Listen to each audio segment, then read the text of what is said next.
하나님께 너무나 감사한 일이 있었어요. 우리가 3년부터 성경을 같이 읽기로 다짐하고 읽어가는 동안 주신 은혜가 너무나 컸는데 그 중에 하나는 바로 오늘과 같은 그런 말씀이에요. 제가 마태복음을 새해 1월 1일부터 시작을 해서 읽고 있는데 저는 성경을 그동안 많이 읽으려고 노력을 하면서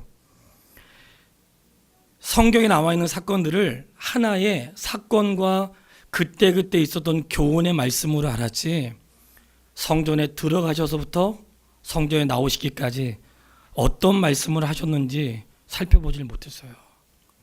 그런데 이번에 성경을 읽다가 하나님이 깨닫게 하신 게 있어요. 예루살렘에 입성하신 후에 성전에 들어가셔서 말씀을 시작하시고 그리고 23장으로 해서 24장 넘어갈 때에 24장 1절로 보면 성전에 나가시면서 그러니까 21장부터 23장까지의 말씀은 예수님이 성전에서 가르치시고 교훈하셨던 말씀이었던 거예요. 그러니까 이것을 우리가 하나씩 제목별로 세부적으로 공부하면 더욱 좋겠지만 오늘은 제가 큐티를 통해 매일 올렸으니까 그 말씀 안에 어떤 내용들이 있는지를 살펴보고 야 성전에서 이런 말씀을 하셨다면 오늘날 우리가 교회가 무슨 일을 해야 되는가 하고 점검하고 깨닫는 시간이 되기를 바랍니다. 먼저 우리가 성경을 오늘 말씀을 듣기 전에 한 가지 내 마음에 지워버리거나 아니면 이거 내가 틀리게 알았어 하는 것들 한 가지 있어야 돼요. 그게 뭐냐면 신약 성경에 등장하는 대제사장, 서기관, 바리새인 이런 사람들은 구약으로부터 계승해 온 사람들이 아니라는 것을 일단 기억하세요. 그러니까 신약 성경에 바리새인이 어떻게 그래? 사두개인이 어떻게 그래? 어떻게 제사장이 그럴 수 있어? 그러면 안 되죠. 근데 신약 성경에 등장하는 제사장이나 사두개인, 바리새인들은 그 당시에 정치하는 집단이고 하나님의 성전에서 있었지만 실상은 하나님의 일을 하는 사람들이 아니었어요. 도대체 어떤 일들이 있었을까? 그 침묵의 시간을 우리는 구약부터 신약으로 넘어가는 동안 400년의 기간이 기록되어 있다는 사실을 우리가 알고 있어요. 그 내용을 자세하게는 몰라도 400년이라는 기간 동안 있었는데 그 기간은 이스라엘 백성이 바벨론 포로에서 돌아올 때에 그때 국제 정세가 바뀌는데 이 바사 제국이 헬라에 의해서 그리고 로마에 의해서 시대가 바뀌는 과정이 400년의 시간 동안 있었어요. 그 400년의 시간 동안에 일어났던 일들이 무엇이냐면 이스라엘 백성들은 늘 억압을 당하고 나라를 빼앗겼으니까 그 400년 동안에 나라를 빼앗기고 정치를 찾고 종교를 회복하려고 무진장 노력을 했는데 잘 뜻대로 되어지지 않고 고생을 많이 했어요. 그럴 때 등장한 사람들이 제사장인데 당시에 신약 성경에 나오는 제사장은 구약으로부터 이어진 제사장이 아니고 아론의 계열과 레위 지파 사람들이 아니라 그들은 국가로부터 임명을 받은 제사장들이었던 거예요.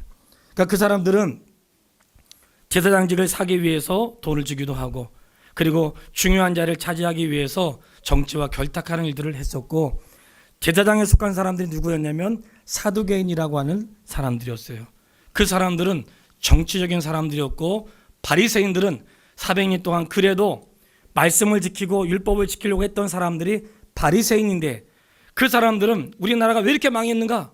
하나님 말씀을 어겼기 때문이다. 그럴 때 율법을 연구하고 율법을 가르치는 사람들이었어요. 당시 사회는 크게는 제사장, 바리새인, 서기관 이런 사람들이 주를 이루어 정치와 경제 그리고 종교 이런 것들을 통치하고 있었는데 이렇게 하나님을 경외하는 구약으로부터 계승된 사람들이 아니라 정치로부터 벗어나려고 하고 그리고 우리가 이렇게 망하게 된 것은 율법을 지키지 않아서다 하는 불완전한 사람들을 통해서 이렇게 신약 성경에 있는 일들이 기록되었는데 놀라운 것은 하나님이 그들조차도 하나님을 경외하지 않고 나라를 잃어버리고 그리고 정치와 결탁하여 사는 그 사람들 하나님의 교회에서 성전에서 하나님의 뜻이 아니라 자기의 뜻을 펼치는 그 사람들이 극심함에도 불구하고 하나님은 진리를 지켜가셨고 구원의 은혜를 이루시고 그리고 다시금 그 땅을 성결하게 한 일들이 있었음을 믿으세요. 왜 이 말씀을 드리는가? 오늘날 사람들이 뭐라고 해요? 교회가 타락했어. 교회가 병들었어. 종말이야. 맞습니다. 틀렸다고 말할 수 없어요. 그럼에도 불구하고 잊지 말아야 될 중요한 사실이 있어요. 여전히 하나님은 역사하시고 여전히 하나님 이루어 가십니다. 세상이 달라지고 시대가 달라지고 종들이 달라지고 그리고 그 어떠한 사람이 지도자가 되고 어떠한 사람이 된다 할지라도 놀라웠게도 하나님은 그 시대 속에 진리를 지켜가셨고 그 일들을 이루어 가셨어요. 이것이 우리의 소망이지 어떤 특별한 사람이 태어나가지고 세상이 달라지는 것 아닌 것입니다. 성도 여러분, 우리가 종교나 정치나 교회나 믿는 사람이나 비난하는 소리 많이 듣잖아요. 그럴 수 있어요. 근데 거기서 끝나면 안 돼. 거기까지만 말하면 안 돼. 그럼에도 불구하고 이렇게 부패한 종교 지도자들과 부패한 세상의 지도자들과 타락한 패역한 이 사람들이 사는 시대에도 하나님의 긍휼하심으로 하나님의 사랑으로 교회와 그 백성을 이끌어 가시는 놀라운 섭리를 볼 수 있게 되기를 주의 이름으로 축원합니다. 그것이 우리에게 소망이라는 거예요. 어떤 개인이나 정치가 바뀜으로 세상이 달라지는 게 아니에요. 예수님이 21장에 한 주간 읽었던 말씀 가운데 제가 다음 주 월요일까지 들어갈 말씀을 잠깐 포함하여 성전에서 하셨던 예수님 말씀이 너무나 감동이 된 거예요. 예수님이 예루살렘에 21장에 입성을 하십니다. 예루살렘은 어릴 때에 12살 되었을 때에 저기를 따라 가시고 그 다음에 공적인 일을 행하실 때까지는 안 가신 거예요. 예수님이 사역을 시작하실 때 갈릴리 주변으로 사역하시다가 이제 십자가를 지시기 위해서 예루살렘으로 입성하시는 거예요. 사람들은 예수님을 왕이라고 불렀어요. 왕이면 멋있는 거 타고 가야 되잖아요. 예수님이 나귀 새끼를 탔는데 이 나귀 새끼는 멍에를 매는 나귀의 새끼라고 했어요. 그러니까 멍에를 매는 새끼니까 그거 하나에도 의미가 있는 거예요. 예수님 누구실까요? 예루살렘에 입성한 예수님은 우리 인생의 멍에를 매시는 분이세요. 우리 죄의 멍에를 매시는 분이고 사람의 할 수 없는 것들을 멍에를 매시는 분이 주님이세요. 그 멍에를 메고 예루살렘으로 들어가신 거예요. 그리고는 들어가신 후에 21장 12절에 드디어 오늘 예수께서 성전에 들어가사 드디어 예수님이 성전에 들어가셨어요. 성전에서 첫 번째 하셨던 일이 뭐였을까요? 놀라웠게도 성전에서 매매하는 자들을 쫓아내셨어요. 그리고 이렇게 말씀하십니다. 내 집을 강도의 소굴로 만들지 마라. 내 집은 만민이 기도하는 집이다. 이 말씀을 하셨어요. 제가 말씀을 시작하면 처음에 말씀드렸던 것을 기억하세요. 그 사람들을 제사장이나 당시 서기관이나 바리새인, 현재 이스라엘 백성들을 지도하는 그 지도 그룹들이 구약으로부터 계승된 사람들이 아니라 포로 생활 이후에 나라를 회복하기 위한 그런 400년의 기간 동안 자연적으로 이루어지게 된 그러한 종파들이었고 그 중에 다행히도 바리새인들은 율법을 계승하는 자들이었고 사두개인들은 종교를 통치하면서 정치하는 데 결탁했던 사람들이기 때문에 사두개인과 바리새인은 같이 있을 수가 없는 거예요. 오늘날로 말하면 한 사람은 여당이고 한 사람은 야당인 거예요. 같이 있을 수가 없어요. 근데 같이 함께 할 수 없는 사람들이 언제 하나가 됐을까요? 놀랍게도 예수님을 죽이고 십자가에 못 박는 일에 하나가 되었다는 사실이에요. 세상에 각자 다양한 사람들이 살지만 교회를 핍박하거나 주님을 부인하는 일에는 하나가 될 수 있습니다. 그럼에도 불구하고 잊지 마세요. 하나님 역사를 주관해 나가시는데 그 예수님께서 성전에 들어가셔서 첫 번째 하신 일이 너무나 기가 막히다 하는 거예요. 그 성전뜰에서 예배하러 오는 사람들의 편의를 위해서 성전에 제사하러 온 사람들의 편의를 위해서 짐승을 그리고 예물을 돈을 바꿔주는 일들을 했어요. 뭐를 위해서요? 고백을 하세요. 뭘 위해서요? 성도 여러분, 교회는 불편하면 안 다니는 곳 아닙니다. 여기 주차장도 없고 말이지, 편의시설도 부족하고 집에나 가버려야 되겠다. 오늘날 그것이 교회를 타락하게 하는 거예요.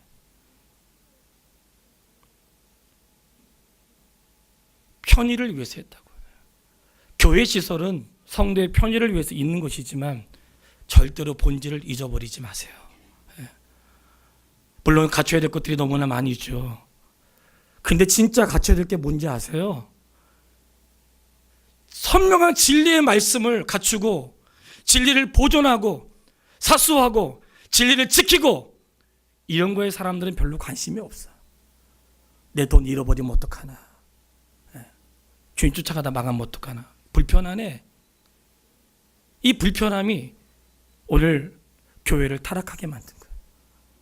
성도들 불편하게 해주지 않으려고 하다가 타락하는 거예요. 불편하지 않으려고 하는 것이 교회 안에서 매매하고 성직하는 일들이 일어나게 되었다고. 그러니 그런 일들이 있으면서 뭐라고 말씀하죠? 교회는 그런 것 아니다. 교회는 기도하는 곳이라고 말씀하세요. 할렐루야. 교회 어떤 곳이에요? 근데 왜 기도 안 하세요? 기도하는 곳인데. 집에서 다 하고 오셨어요? 교회는 기도하는 곳인데 기도를 안 해. 제가 오후에 목회자원신 예배 때도 이어서 말씀을 드리겠지만 목회서신이라고 하는 디모데 전후서에 보면 교회가 꼭 해야 될 이유 가운데 한 가지가 기도예요. 근데 그 기도가 내용이 중요해요. 어떤 기도인가? 성도 여러분, 우리가 공적인 시간에 기도하고 교회에서 목장이나 모임에 기도하지만 그 기도의 내용을 자세히 들어보세요. 정말 기도하는 사람은 정말 신중하게 기도 한번 해보시라고. 기도의 내용이 대부분이 하나님의 뜻은 별로 없어. 주의하세요. 자, 알려드리는 거예요. 그런데 만민이 기도하는 곳인데 특별히 무엇을 위해 기도하는가 할 때 디모데에게 말씀하신 게 있어요. 국가 지도자들을 위해서 기도하라는 거예요. 왜 국가 지도자를 위해서 기도해야 되는가? 너희의 신앙생활의 평안을 위해서다. 이렇게 말씀하죠. 그러니까 정치적으로 혼란하고 나라가 혼란하면 이게 그냥 신앙생활 하는데 어려움이 있는 거예요. 그러니까 핍박이 있거나 고난이 있으면 위기와 어려움 만나잖아요. 그러니까 교회에서 뭘 하라는 거예요? 국가 지도자를 위해 기도하라는 거예요. 아시죠? 과거에는 나라와 민족과 국가를 위해 기도하는 사람들이 많이 있었습니다. 구국기도회라는 게 있었고요. 그런 일들이 많이 있었어요. 오늘날 그런 기도가 많이 희미해져 가고 있어요. 그렇기 때문에 교회가 뭘 위해 기도해야 돼요? 국가 지도자를 위해 기도해야 되는 거예요. 왜요? 성도의 신앙생활과 안위를 위해서 하라고 말하는 거예요. 어쨌든 교회는 기도하는 곳인데 잊지 마세요. 교회는 기도하는 곳입니다. 기도하는 사람들이 와서 자신의 인생의 문제를 가지고 죄의 문제를, 자신의 사망의 문제를 가져와서 기도하는 곳이에요. 그 문제를 주님 앞에 내려놓고 해결받는 곳이라고. 그러니까 우리 교회가 항상 문이 열려 있어서 뭘 해야 되는 거예요? 기도하는 곳이에요. 목사님 기도를 집에서 하는데요. 물론 다니엘처럼 집에서 할 수 있습니다. 왜 그들이 성전 가까이서 살았겠어요? 오고 가면서 성전에 들려서 기도하고 그렇게 사는 곳이에요. 내가 우리 신학생들한테 항상 그러냐. 학교에 가면 제일 먼저 어디 가냐? 예배실로 가. 먼저 엎드려 기도하고 그리고 하루의 근무를 시작하라 그랬어요. 강의실에서 해도 되죠. 왜 올라가겠어요? 자세가 다른 거예요. 물론 어디든지 기도할 수 있습니다. 특별히 중직자 여러분, 기도에 깨어 있으십시오. 기도에 대한 중요한 사실을 놓치면 안 돼. 이런 걸 보면 아, 교회는 기도하는 곳이구나 하는 것들을 예수님의 가르침을 통해서 깨닫게 되는 거예요.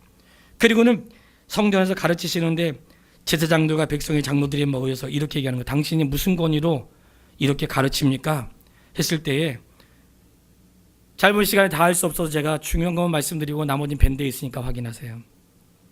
예수님 말씀하세요. 이 권위는 하늘에서 온 것이고 땅에서 온 것이 아니다.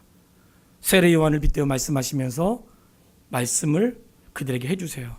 오늘날 교회의 권위는 어디에서 오는 걸까요? 사람이 세운 것 아닙니다. 목사요? 사람 세운 것 아니에요. 장로? 사람이 세운 것 아닙니다. 집사? 천만의 말씀이요. 사람 세운 거 아니에요.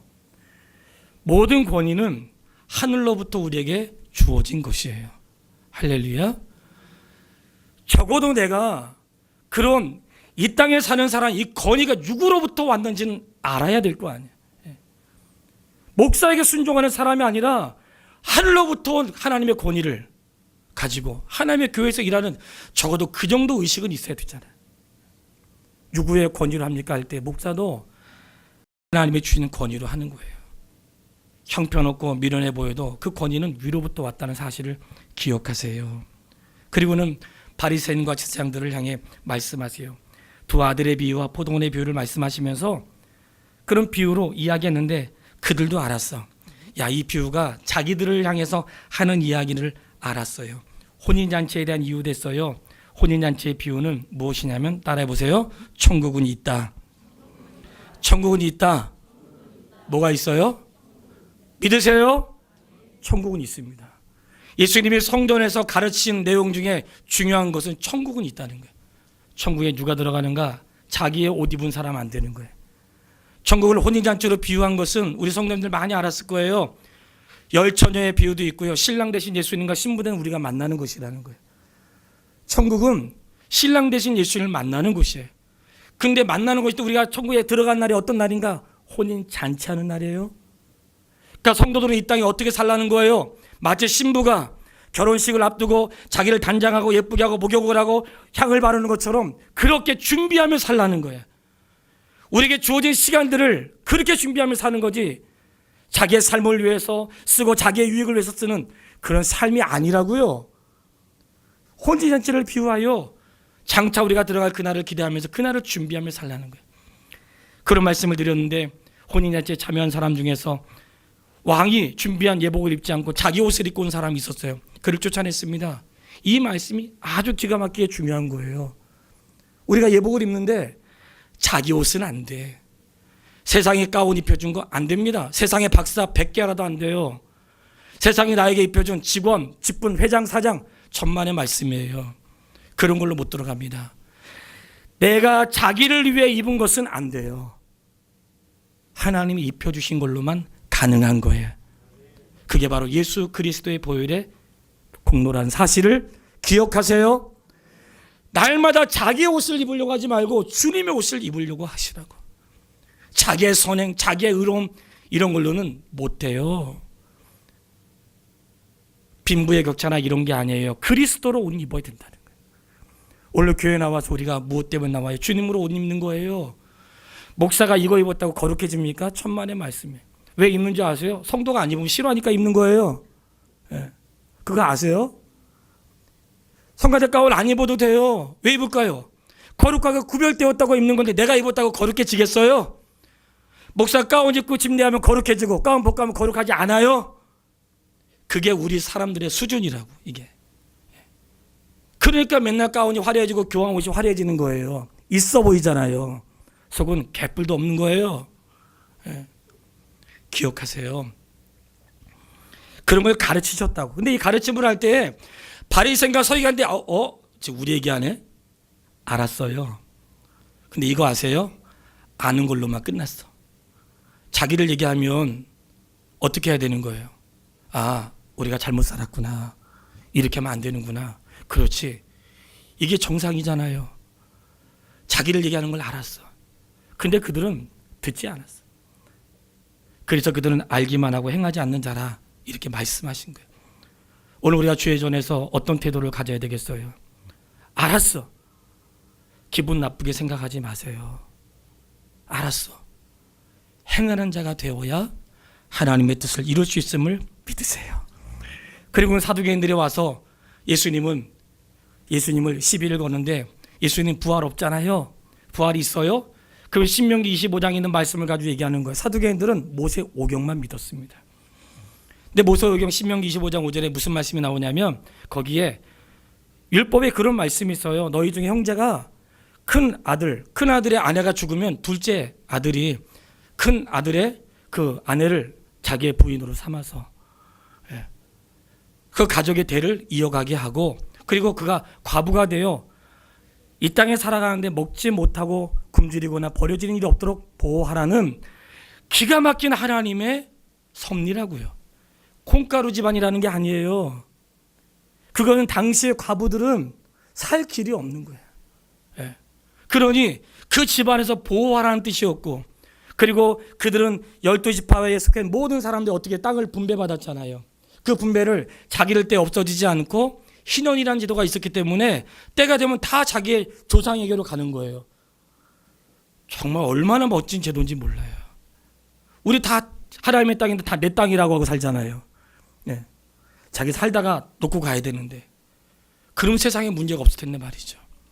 그런데 그런 제도라고요. 이게 기가 막힌 하나님의 긍휼하심이죠.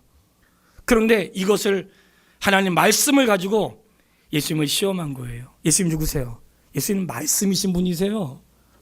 말씀이신 분에게 말씀을 가지고 시험하는 게 안 되잖아요. 그게 우리 인간의 어리석음이라고. 시험을 했어요. 예수님께서 뭐라고 하세요? 야, 너희가 성경도 알지 못하고 하나님의 능력도 알지 못하는도다. 이게 얼마나 충격적인 말이에요. 따라서 한번 해볼까요? 성경도 알지 못하고 하나님의 능력도 알지 못하는도다. 그럼 제가 물어볼게요. 성도 여러분, 성경 아세요? 빨리 아멘이라고 하세요. 알아가야 될 거 아니에요. 하나님 능력 믿으세요? 이 사두개인들이 하신 말씀은 야, 너희 성경도 모르냐? 성경을 몰랐어. 성경을 모르는 자들이 지도자로 있었어요. 하나님 능력 안 믿니?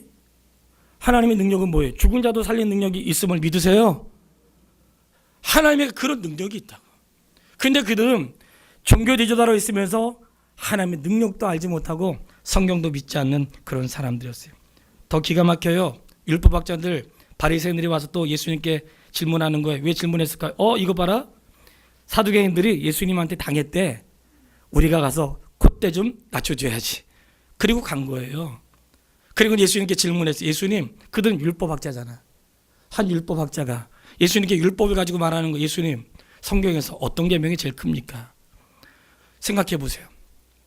이런 질문은 복음서에 수도 없이 나오는데 일단 본문에 있는 말씀만 하면 어떤 계명이 큽니까? 그래서요, 예수님 뭐라고 말씀하세요? 첫째는 하나님을 사랑하고 이것이 크고 첫째 되는 계명이다. 둘째는 그와 같으니 내 이웃을 내 몸과 같이 사랑하라. 이것이 율법의 완성이라는 거예요.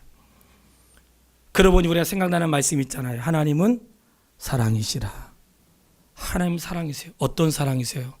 근데 예수님이 이 땅에 오실 때에 하나님이신 예수님에게는 두 가지의 성품인데 하나는 완전한 하나님이시면서 완전한 사람이신 거예요. 근데 완전한 사람으로 오셔서 이 땅에서 그 하나님을 높이는 일들을 하셨는데 이 사람들이 그걸 모르는 거예요. 그러니까 예수님이 어떻게 사셨을까요? 첫째는 하나님을 사랑하여 죽기까지 그분에게 복종하시고, 둘째는 그와 같으니 이웃을 내 몸같이 사랑하라 하시니 이웃을 향해, 성도를 향해, 백성을 향해 자기를 죽이심으로 구원의 은혜를 이루셨다는 사실을 믿으세요? 그래서 주님이 말씀하신 거, 형제를 위하여 죽는 자가 가장 큰 사랑을 했다는 거예요. 누구 얘기하는 걸까요? 예수님 말씀하시는 거예요. 그리고는 23장에서 서기관과 바리새인들을 꾸짖으세요. 서기관과 바리새인을 꾸짖는데 이렇게 말씀해요. 너희는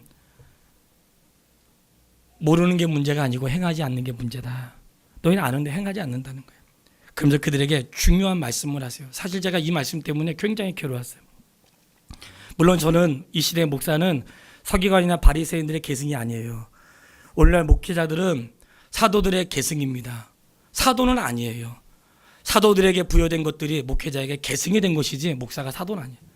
근데 서기관과 바리새인들 그들에게 향해서 예수님께서 말씀하시는 거예요. 야, 너희들은 뭘 좋아하냐면 모세의 자리를 좋아한다는 거예요. 어떤 자리를 좋아해요? 모세의 자리 좋아하는데 이 모세의 자리라고 하는 것은 잘 들으세요. 바리새인과 서기관은 교회나 세상의 지도자로 있는 그 자리를 좋아한다는 거예요. 존경받는 자리를 좋아한다는 거예요. 존경받는 자리를 좋아하는 거예요.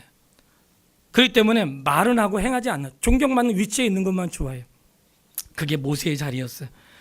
근데 주님이 말씀하세요. 그들은 전성을 지켰잖아요. 음식을 먹을 때 손을 씻고 먹어야 됩니다. 예수님 뭐라고 하셨어요? 야, 손 씻는다고 깨끗해지냐? 그걸로 사람이 더러워지는 게 아니라 너의 속에서 나오는 것이 더럽다고 하셨잖아요. 이 말씀의 뜻은 겉이 중요한 것이 아니라 속 사람이 중요하다는 거예요. 대부분의 사람들은 겉사람 보고 빤질한 것 보고 있는 것 보고 하지만 주님은 절대로 속지 않으세요. 속이 중요하다고 말씀하세요. 더 놀라운 건 뭔지 아세요? 그 사람들은 다른 사람과 다르다는 거야. 성도 여러분, 어떻게 생각하세요? 그분들이 이런 얘기를 했어요. 예수님, 저희는요 만약에 제가 모세 시대에 태어났던 우리는 절대로 부인하지 않았을 겁니다. 만약에 저희가 선지자들의 시대에 우리가 있었다면 우리는 절대로 선지자를 죽이지 않았을 것입니다. 이렇게 얘기했어요. 자기들은 다르다고 했어요. 어때요? 우리 교회는 다를까요?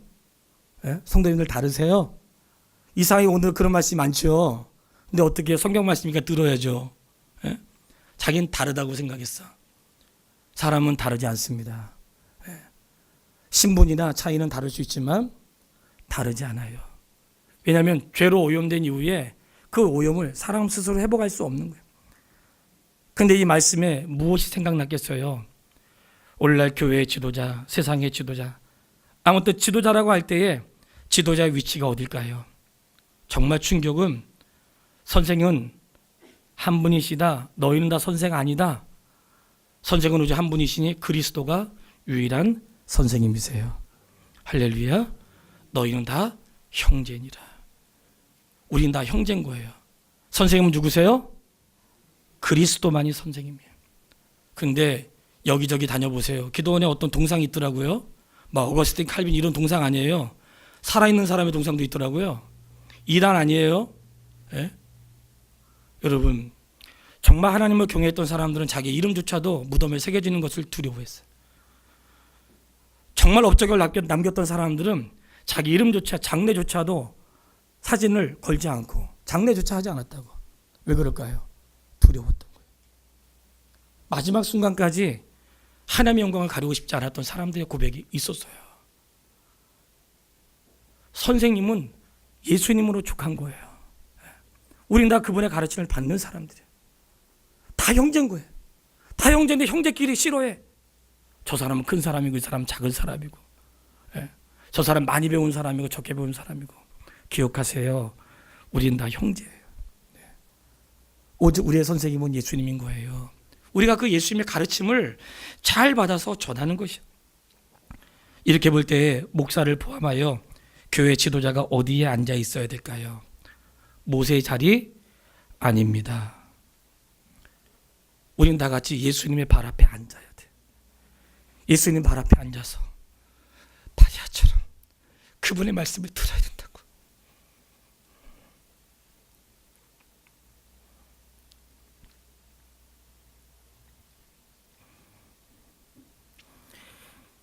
예수님의 발 앞에 앉는 자리가 우리의 자리인 거예요. 근데 예수님 발 앞에 앉지 않아. 제가 언젠가 말씀드렸어요. 오늘 이 사실을 알고 제가 여기 앉아 있는 게 부담스러운 거예요. 이거 빨리 치워야 되겠다. 마치 꼭 교회 주인 같잖아요. 오늘 교회의 인생 가운데 지도자는 오직 주님으로 충분한 것이에요. 그리고 우리는 다 같이 예수님의 발 앞에 앉아서 그분의 말씀을 들어야 되는 거예요. 그분의 말씀을 듣는데 예배는 없는 것입니다. 그분의 말씀 앞에 자기 계획은 없는 거예요. 오늘 오후에 목사의 죄에 대해서 설교를 할 건데 딸이 PPT 하면서 깜짝 놀랐나 봐요. 아빠, 설교 제목이 너무 충격적이야. 근데 고백을 이제 말씀 가운데 말씀을 드리겠지만, 사실은 이 땅에 살면서 목사가 서야 될 위치가 어딘가를 돌아보면 주님의 발 앞이 내가 앉을 자리였다는 거예요. 저뿐만이 아니라 이 땅에 사는 모든 그리스도인들이 내가 앉아야 될 자리는 주님의 자리예요. 지난주와 한 주간 동안 2주 동안 말씀을 읽으면서 회개했던 내용 가운데 하나는 하나님 깨닫게 하신 거예요. 목사 보증 교육을 하는데 저는 물론 이제 설교하러 갔지만 시간마다 강의를 드리면서 한 후배 목사를 통해서 깨닫게 된 거예요. 우리가 다 알고 있는 내용들이에요. 다른 거 아니에요. 다 알고 있는 내용인데 그게 잘 안 되더라고요. 근데 그분이 이런 얘기를 했어요. 근데 사실 저는 굉장히 충격적이었어요. 그리고 제가 많이 엎드려 회개하고 다짐한 게 있습니다. 이런 얘기 하더라고요. 목사님, 내 목회 철학이 어디 있습니까? 주님의 철학이지. 내 목회 철학이 어디 있습니까?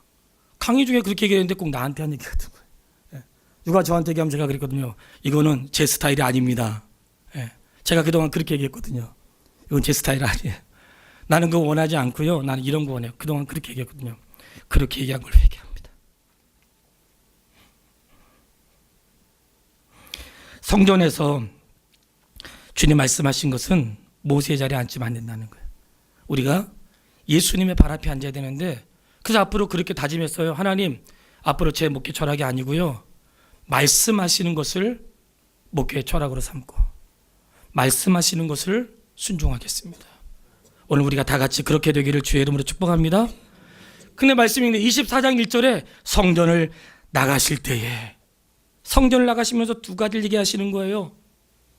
예루살렘 성전이 무너질 것이다. 충격적이죠.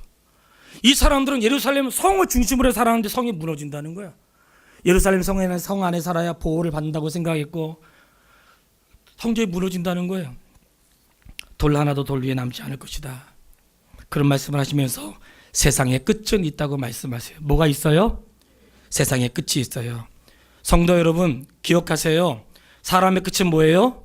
이 세상의 사람의 끝은 죽음입니다. 그렇다면 세상의 끝은 뭘까요? 죽음이에요. 세상의 끝은 유토피아가 아니에요. 세상의 끝은 새로운 세상이 아닙니다. 세상의 끝은 종말이에요. 사람의 출생과 세상의 사람의 끝이 있다면 세상의 끝은 죽음이고 종말이에요. 그런 날 다가오는데 이걸 이용하는 사람들 있잖아요. 속지 마세요. 그리고는 큰 환난과 위기가 있을 것이다 말씀을 하세요. 이 말씀 뭐냐면, 재난과 큰 환난이 있을 것인데 별의별 일이 다 있을 거예요. 그런데 속지 말라는 거야. 아직도 끝은 아니라는 거예요. 그 도대체 얼마나 참아야 되고 얼마나 있어야 되는 거예요. 근데 너무나 선명한 거예요.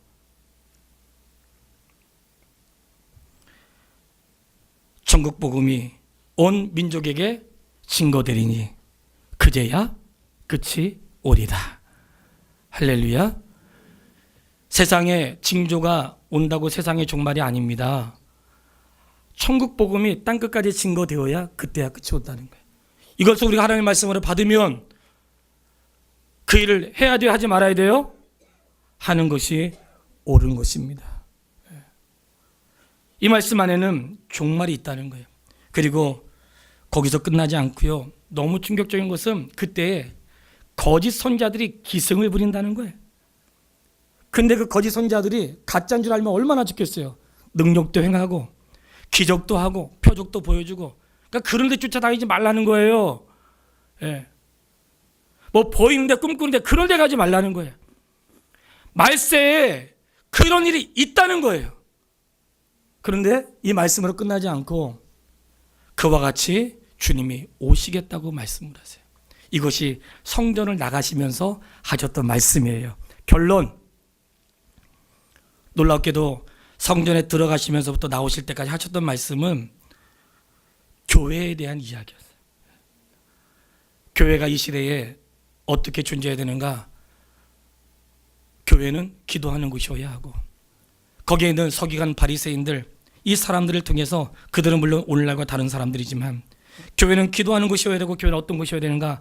하나님 말씀을 전하는 곳이 되어야 합니다. 그리고 이 말씀을 주님 오시는 그날까지 지켜야 되는 것이 바로 그 일을 위하여 목사를 부르시고 진리를 보존하기 위해 직분자를 세운 것이, 우리가 이 사실을 깨달아 주님이 성전에서 말씀하셨던 그 말씀을 토대로 바라기는 우리 교회가 온전하지 않지만 그 주님의 말씀을 쫓아 살기를 소원하고, 놓치지 말아야 할 사실은 목사가 불완전하고 직분자들이 불완전하고 성도가 불완전해도 망하지 않고 하나님은 위대한 역사를 이루어간다는 사실을 믿으시기를 주의 이름으로 축복합니다.